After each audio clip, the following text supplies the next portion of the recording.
Hi there, this is eBike Bert, and I'm of the Minneapolis-St. Paul Twin City area. And I am what I refer to as a super senior or a chronologically gifted senior. I am 80 years old. I know I don't look a day over 79, but I am 80, and I just bought an e-bike here last spring, so I've had it not quite a year, got a couple hundred miles on it. And I'm going to be using this channel on a little different format, which I'll explain here in a second.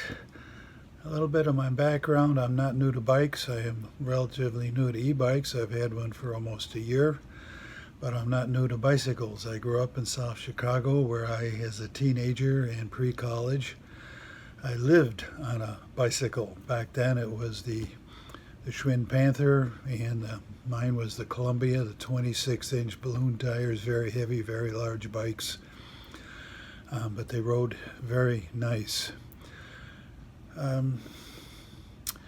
Chicago, as you undoubtedly know, is not a hilly place. It's pretty flat, except for man-made bridges over railroad yards and viaducts underneath railroad trestles and so forth. I lived in the southwest side, and as a teenager and earlier, a bicycle was a way of life. I spent my summers on it constantly rode that bike. It was not a means to an end, it was an end in itself. On my Columbia, I had a spotlight on the front. I had a siren, which later City of Chicago banned because too many of us were stopping traffic, which we thought was hilarious. And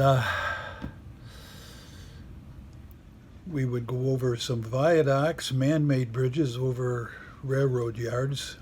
They were very steep up and down.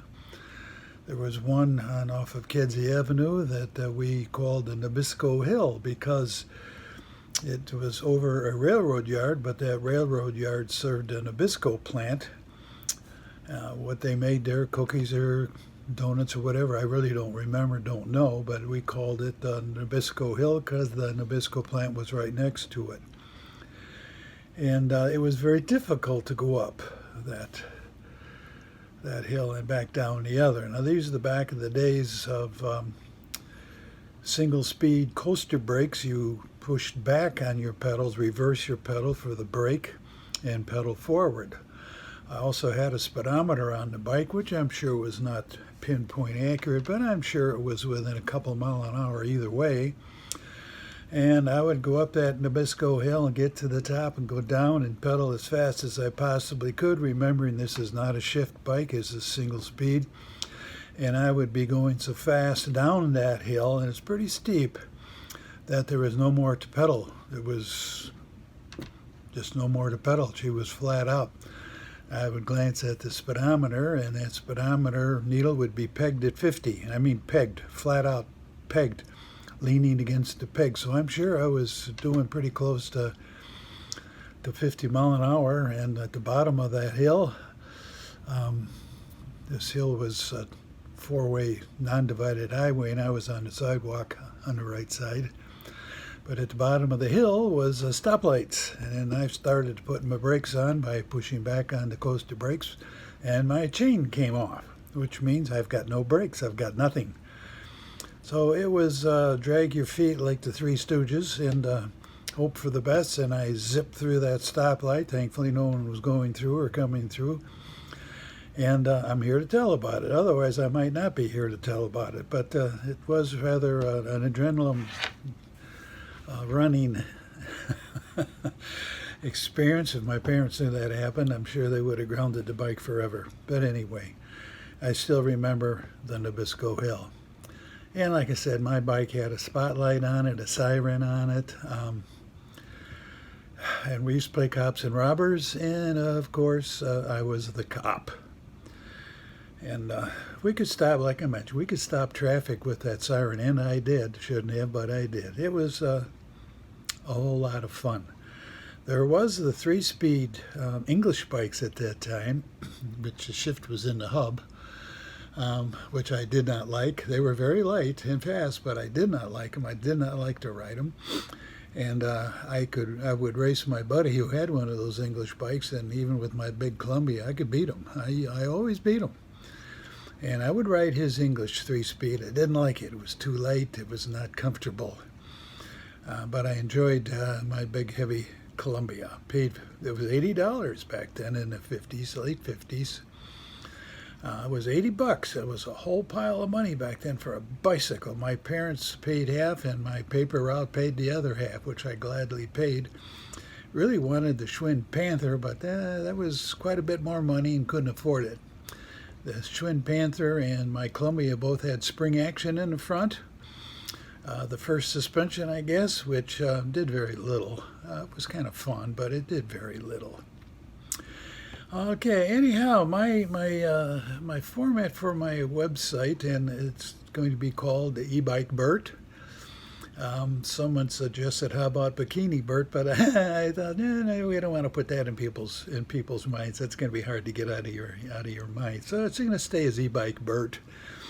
But my format's going to be a little different. I'm starting out, so I doubt if I'm going to be doing much reviews. Maybe down the road a little bit. I'd sure like to at my age of 80, I'd sure like to review some tricycle bikes. But my format is not going to be so much as parts and maintenance and so forth, because what I enjoy watching on the internet is a couple of writers that do the C&O Canal, the Chesapeake and Ohio Canal, which is a rail trail in New York. It's a long one. I guess it's over 100 and some miles. And he does some camping on there, which I have no interest in camping. I did years ago, but not at my age. I'm a man of comfort and ease. If I did 80 miles, I don't think I'll ever do 80 miles in a day, but if I did enough where I had to stay somewhere, it's going to be in a motel, that I guarantee you. But I'm comfort and ease. But I enjoyed looking through their camera, which is usually mounted on their helmet, the GoPro or whatever, and or a handlebar mount, so you're looking as the rider.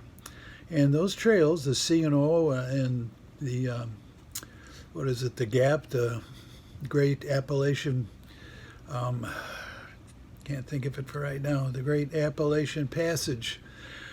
Just beautiful trails, Now, being honest, here in Minnesota or in Virginia, if I didn't know we were in Virginia on that trail, I would think it's somewhere in Midwest or Minnesota or northern Minnesota, because it's just beautiful in woods. So my format is going to be you looking through my camera at the trail. I'll make some comments and we'll turn the camera towards some different scenery and so forth. But for the most part, I think I'm going to keep my mouth shut. I know that's what you wish I'd do now, but I'm giving you the format. So we'll be looking at the scenery. That's what I really want to do. And now Minnesota has bike trails, rail trails, and we're the land of 10,000 lakes. And I as I research this thing, I think Minnesota has trails around all the lakes, so I don't think we're going to run out of trails. So stay with me for there'll be another 2 videos here before we get to the trails, and my motto at sign off will be, see you on the trail.